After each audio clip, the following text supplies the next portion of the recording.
मी मनीषा तुम्हा सर्वांचे मनापासून स्वागत करते। आज आपण 28 साइज मध्ये छातीच्या मापानुसार बाहीची परफेक्ट घडी आपल्याला किती घ्यावी लागते जेणेकरून ती जोडायला सुद्धा आपल्याला पुरली पाहिजे। आणि जर तुम्हाला 10 इंचाची बाही आवडत असेल तर ती आपल्याला कशा पद्धतीने कट करायची आहे, वरून येणारा माप आपल्याला किती घ्यावं लागतं ते सर्व समजून सांगणार आहे। तर व्हिडिओ शेवटपर्यंत बघायला विसरू नका। 28 साइज मध्ये बाहीची घडी 28 भागिले 4 करावं लागतं। बाहीची घडी परफेक्ट आपल्याला 7 घ्यावी लागते, ते लक्षात घ्यायचं आहे।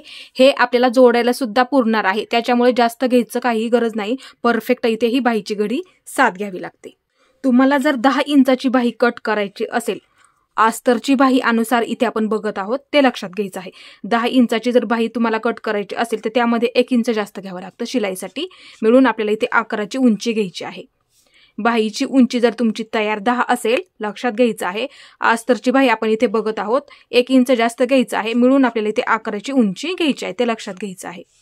आणि जर तुम्हाला साधी बाही जर कट करायची असेल तर त्यामध्ये मग काय करावं लागणार आहे, तुम्हाला उंची तुम्ही 10 ठेवायची आहे, त्यामध्ये प्लस तुम्हाला 1.5 इंच जास्त घ्यावं लागणार आहे, ते लक्षात घ्यायचं आहे। साधी बाही कट करायची असेल तर त्यामध्ये 1.5 इंच जास्त घ्यावं लागतं आणि अस्तरच्या बाहीमध्ये फक्त आपल्याला 1 इंच जास्त घ्यायचं आहे, ते लक्षात घ्यायचं आहे।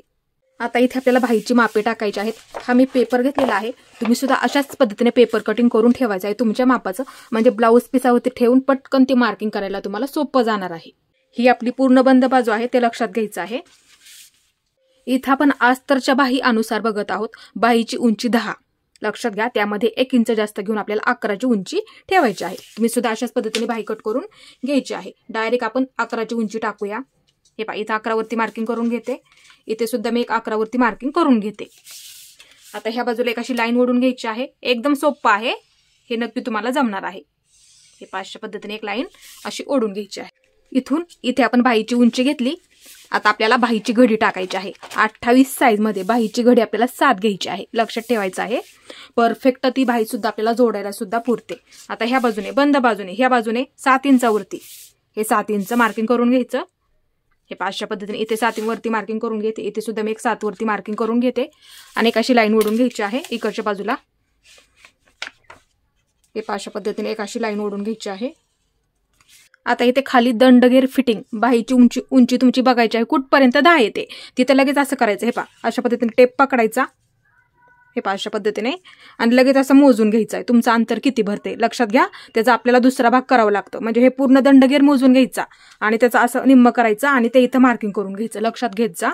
आता इथे मी 4 इंचावरती मार्किंग करून घेणार आहे। हे पहा, इथे मी इकडून ह्या बाजूला मी 4 इंचावरती मार्किंग करून घेते, लक्षात घ्या। आणि पुढच्या बाजूला 2 इंच मार्किंग करून घ्यायचं आहे, ते लक्षात घ्यायचं आहे। आपल्याला ते शिलाई मार्जिनसाठी लागतं, बऱ्याच वेळा काय होतं धागे निघतात, ते लक्षात घ्या। त्यासाठी कंपल्सरी तुम्ही 2 इंच शिलाई मार्जिन ठेवायचं आहे। आता ह्या बाजूला ही आपली ओपन बाजू आहे आणि ही आपली पूर्ण बंद बाजू। आता बंद बाजूने नेहमी लक्षात ठेवत जा, 1 इंचावरती मार्किंग करून घ्यायचं असतं। प्रत्येक साइज मध्येच ते आपल्याला करावं लागतं। इथे मी 1 लिहून घेते, हे अशा पद्धतीने। इथे आपलं व्यवस्थित मार्किंग झालेलं आहे। आता ही आपली ओपन बाजू आहे। आपली बाहीची उंची किती आहे, 10, तयार होणारी उंची 10 आहे। तर मग वरून येणारं माप आपल्याला इथे 3 इंच घ्यायचं आहे। हे पहा, इथे मी 3 इंचावरती मार्किंग करून घेते, तुम्ही सुद्धा ह्याच पद्धतीने करून घ्या, किंवा वहीमध्ये लिहून ठेवलं तरी सुद्धा चालेल, किंवा बाही अशा पद्धतीने कट करून घ्यायची आहे। आता इथून आतमध्ये प्रत्येक साइज मध्ये सुद्धा आपल्याला ते घ्यावं लागतं 2 इंच। ते कशासाठी असतं, बऱ्याच वेळा काय होतं मुंडा आपला पुढे मागे होतो, त्यासाठी हे मार्किंग असतं, ते लक्षात घ्या। आता इथून अशी एक लाईन ओढून घ्यायची आहे सरळ, इथे तुम्ही पट्टीचा वापर करा किंवा टेपचा वापर करू शकता। आता इथे मी 2 इंच घेतलेला आहे, 2 इंच लिहून घेते, इथे मी 3 इंच घेतलं, इथे मी 3 लिहून ठेवते, म्हणजे समजायला सोपं जाईल। आता इथून इथपर्यंत हे पहा अशी लाईन ओढून घ्यायची आहे। आपण हे जास्त घेतलेलं आहे का 2 इंच, हे 2 इंच आपण जास्त घेतलं, लक्षात घ्या। आपला परफेक्ट दंडगेर असतो आणि 2 इंच आपण जास्त घेतो, तिथं असं पकडायचं आहे। हे पहा अशा पद्धतीने एक अशी लाईन ओढून घ्यायची आहे। आता इथे आपल्याला परफेक्ट बाहीचा आकार द्यायचा आहे, एकदम हलक्या हाताने द्या, थोडं थोडं मार्किंग करत, हे पहा अशा पद्धतीने। हे पहा थोडं थोडं मार्किंग करत अशा पद्धतीने आकार द्यायचा आहे। नंतर ह्या बाजूने वरच्या बाजूला घ्यायचं आहे, एकदम असं कमी कमी करत इथपर्यंत। आपण हे मार्किंग केलं का 1 इंचाचं तिथपर्यंत, नंतर त्याच्यावरती बरोबर असं मार्किंग करून घेतलं तरी सुद्धा चालणार आहे. हे अशा पद्धतीने सुरुवातीला एकदम असं हलक्या हाताने द्या, नक्की तुम्हाला हे जमणार आहे. नंतर अशा पद्धतीने मार्किंग करून घेतलं तरी सुद्धा चालेल. नंतर अशा पद्धतीने हा वरच्या बाजूला घ्यायचा. एकदम सोपी पद्धत आहे. अशाच पद्धतीने तुम्ही बाहीचा आकार द्यायचा आहे. उंच बाजू पाठीच्या बाजूला जोडली जाते, ही खोलगट बाजू असते ती पुढच्या बाजूला जोडली जाते. ही खोलगट बाजूला असं मार्किंग करून घ्यायचं आहे, ते लक्षात ठेवायचं आहे. आता इथे आपल्याला बाही कट करून घ्यायची आहे. हे पहा, इथून सुरुवात करा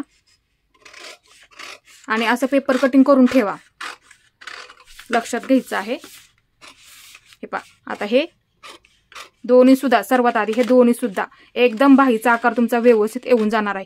कट सुद्धा झाल्याच्या नंतर एकदम असा व्यवस्थित आकार दिसणार आहे. हे पहा, अशा पद्धतीने इथपर्यंत.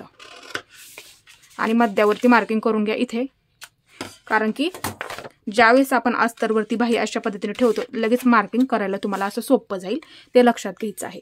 आता इथे हा आकार इथून हे 2 इंच मार्किंग केलं का त्याच्या पुढे हे पहा इथून कट करून घ्यायचं आहे. हे पहा अशा पद्धतीने. हे पहा इथपर्यंत बघू शकता. इथे परफेक्ट आपला इथे बाहीचा आकार आलेला आहे. अशाच पद्धतीने तुम्ही बाहीचा आकार द्यायचा आहे आणि असं पेपर कटिंग करून ठेवायचं आहे, म्हणजे पटकन मार्किंग करायला सुद्धा तुम्हाला सोपं जाणार आहे. बघू शकता इथे बाहीचा आकार आपला इथे व्यवस्थित आलेला आहे. हे अशा पद्धतीने थोडंसं मार्किंग करते, तुम्हाला समजायला आणखीन ते सोपं पडेल. हे अशा पद्धतीने आपला इथे बाहीचा आकार आलेला आहे इथपर्यंत. आपण ही 10 इंचाची बाही पाहिलेली आहे. बाहीची उंची 10 इंच, त्यानुसारच आपण ही अस्तरची बाही अनुसार इथे मी कट केलेली आहे.